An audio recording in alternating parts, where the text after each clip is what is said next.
as an entrepreneur, you need to have this clarity around advice, especially. And this is even double for people who might be experts in general in the field, or close friends, family, loved ones, because there's so much advice out there. There are so many ways to do everything.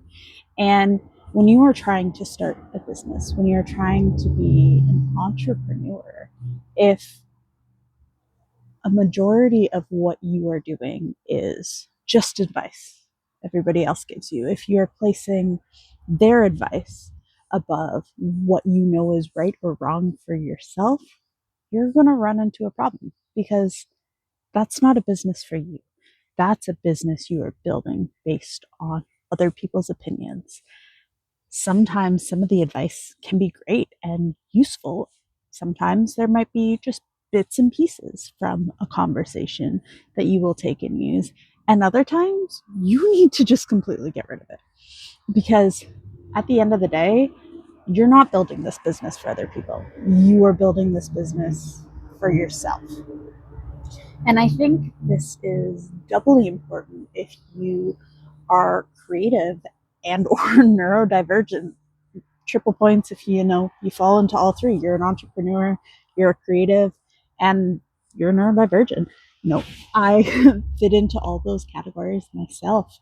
And I spent a very large chunk of my life looking for external validation, seeking advice from people I trusted, wanting that second opinion before I make a choice for myself. And I think there were times in my life where that was needed. I think there were times in my life where that was helpful, especially when I was really struggling and didn't really know what I was doing. But I feel like I've reached this point of having clarity around what I want for my business, what I want for myself, what I want as a creator, and just a person living with ADHD, undiagnosed health issues, and wanting to make art all day while also simultaneously avoiding people. I don't know, people behind the screen. It's a little bit different because I can decide when I want to turn that on and off. But that's a completely different conversation. Um, but this topic has really, I feel like, been coming up a lot for me, because last year, a lot of what I was doing was gathering information.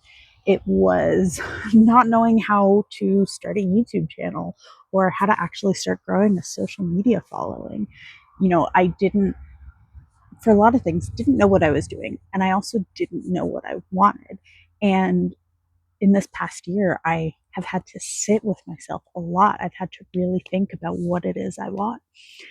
And thankfully now I've gotten into an entrepreneurship program, which has afforded me a little bit of financial stability as I build this business. It's allowing me to build it from the ground up. But in being in this entrepreneur program, which is amazing, it's giving me access to different people and different resources.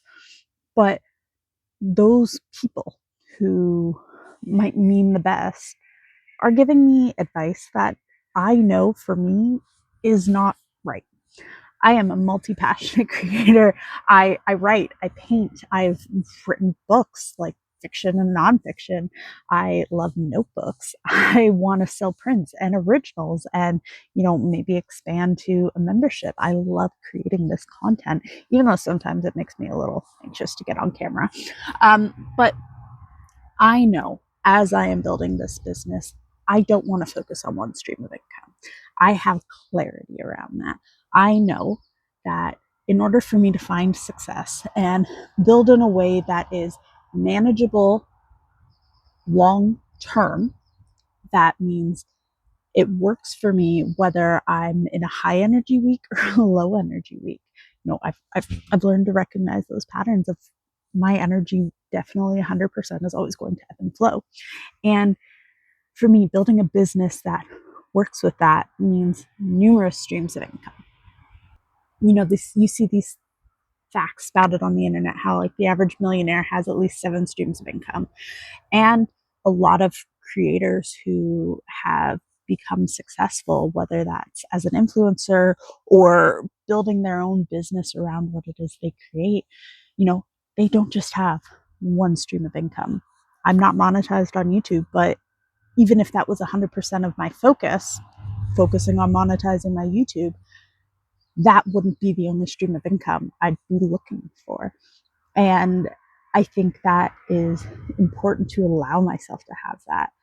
Being such a multi-interest person, multi-passionate, if I try to force myself to do just one thing, just one style of art, just one kind of product, I get bored of it. I know I do. I've tried to build businesses in the past based around that, and it never lasts long. And in trying to build this business that I hope is going to last, I hope is going to set myself up for financial stability, set my family and my future up, future generations for that financial stability and clarity, I know I have to build those multiple streams of income. And I don't want to wait until one is doing well to start on another one. Now, does that mean I'm going to do everything? No. It also doesn't mean I'm going to do 17 things at once, but it does mean I'm allowing myself that give and take. I might have, say, one larger focus for a couple weeks, but that doesn't mean I'm dropping everything else. And I think knowing that, learning that, knowing to trust what I believe is right for myself is a huge step, because Chloe 5 years ago would have taken the advice of, you need one main product, one hero product, and that's all you need to focus on for a year. She would have taken that to heart, and she would have worked on that and tried that and burned herself out and then just given up. And that's not what I am today. Do I have one or two products that, I really, really like and I'm really happy with? Sure. My doodle book is one of those. I should have grabbed one, but I didn't. But my doodle book is one of those. I love it because you can doodle on the outside. Every single page on the inside has places for notes as well as places dedicated to doodle. And I think that's really cool and unique and fun. But that's not the only thing I've created. That's not the only thing I'm focusing on. I'm also focusing on the social media aspect because I love that. I would love to, at some point, get a brand deal. You know what I mean? I think that would be really fun. Do I know what that's going to look like? No. But I don't want to turn down that opportunity of a potential brand deal 3 months from now in order to just focus on one product now, because that feels like closing a door that has possibilities. It's like the saying, don't put all your eggs in one basket. If all I am paying attention to is a single form of income, a single source of income, and I put those blinders on that prevent me from seeing all the other opportunities, I miss out on those opportunities. And sometimes it's not ready and there and, financially abundant from the beginning, but it does give me that wiggle room. It allows my ADHD brain to go in multiple directions. I know for myself, I do best when I follow my energy, when I follow where my attention is leading me. Now, that hasn't always been the case. And being able to define what is helpful and what is not helpful is also really important. Do I love sitting there doom scrolling? Kinda, yeah. But is that good for me? No. So while I might get the impulse to sit there and doom scroll, I know that that tends to not be what I actually want to do. Sometimes that just means I need to get up and move a little bit. And I might choose to focus my attention on something more productive, like doing art, or honestly, sometimes sitting outside, being quiet by myself. And just being able to distinguish those differences is really important. Knowing what you want is really important. So I challenge you, if you're new to this whole entrepreneurship thing, just like me, think about it. What do you really want? If you were to fast forward a year from now, what would you want your business to feel like? Not look like, not exactly in detail every single product you want to be having or every single service you want to have a year from now. Give yourself the wiggle room to be a little flexible, but think about what are the feelings you want when you think about your business a year from today. For me, I want my business to help me bring that sense of joy and calm into my life. I want it to continue to feel exciting.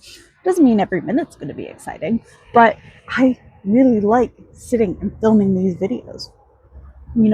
I hope that my business is going to bring me peace of mind, is going to allow me to not only help myself and my family, but help other people too. That is something that has been a cornerstone, goal of mine throughout this whole journey. And 3 years from now, I know what I want to be able to do with my business. That's a completely different video, but I've thought about that. I've thought about what I want. I know I want my business to involve my creative pursuits. I know I want it to involve my art. I know I want it to be aligned for myself and my energy, and to build a business that works with my ebbs and flows, to build a business where, in the summer, spring, and fall, I'm a lot more active, but come winter, I can take that step back, and the income sources that say are a little more hands-free, such as print on demand for my art, or my self-published notebooks, which again just get ordered on Amazon and then delivered. It's hands-free. I want my business to look more like that in the winter, because I know I've learned the patterns of myself are I don't have energy in the winter and I don't want to force myself to work. That's what led to mental breakdowns in traditional jobs. That's why, a big part anyway, I'm choosing to be an entrepreneur, because it means I can build a business that works for me and works for my energy and works for the goals I have in life. So learn that voice, learn to distinguish what is actually right for you and what's just noise, what is just advice. And if possible, minimize the advice isn't helpful. And that does include watching videos like this. Like, yeah, I would love for you to sit and watch all my videos. Not all of them are going to be meant for you. Not every video by every creator is going to be meant for you, even if it's somebody you love. And that's where a little bit of intuition can come in, because as you strengthen your own intuition, you can strengthen what you know is right for you. You can try and ask your intuition instead of your anxiety. Know what advice is meant for you and what advice you want to leave on the table, because it's okay not to take advice, even from experts. They don't know you. They don't know your story. They don't know your history. And no matter what you say, sometimes people are only going to have a specific mindset. And that's okay for them to have. But that doesn't mean you need to adopt that for yourself. Thank you for being here. I appreciate you. And I hope you have an amazing day. And as a little side note, if you're here, I just want to say I got a new microphone. So fingers crossed. I ran a few tests, but I'm hoping this audio is a little bit better than normal. Yeah, anyways, have an amazing day and catch you in the next one.